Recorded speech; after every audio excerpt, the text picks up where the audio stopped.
So again, it's not a silver bullet, and Right. it's my opinion, but it's based on a lot of research and a lot of things that I've read over the years, and also self-awareness, and then talking to other leaders and how they've dealt with their own disconnect from being authentic. And my journey, of course, is very much from a woman's perspective. And, this is obviously what you and I talked about. 20 years ago, the idea of women leaders, I think we'd all love to say that it was very, very different 20 years ago. And Right. the sad news is it's actually not that different. There's still a huge gap in how women are seen and how we feel like we need to act, how we get labeled in a different way than our male counterparts do. And all of those influences make us put a mask on. Mm.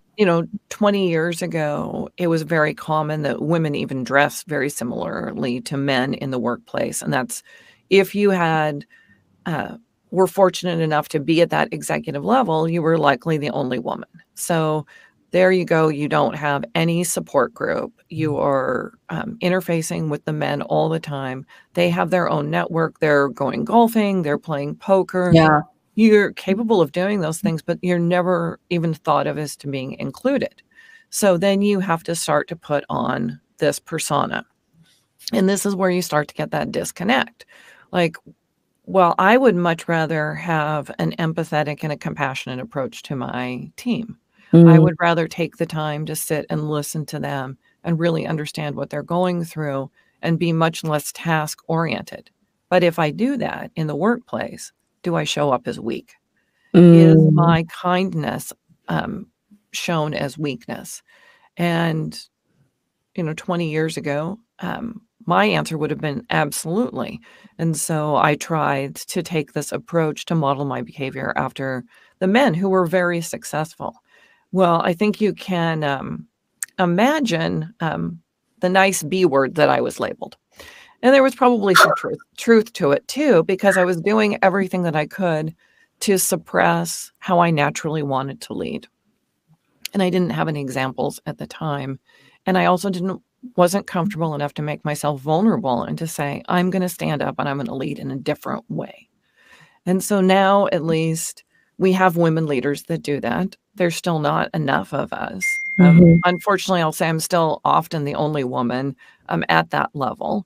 And I have to make a conscious choice that there may be unconscious bias against the way that I lead, and I may not get the same opportunities. But for me to be authentic to who I am, I'm going to make that choice because I would rather align to my personal values.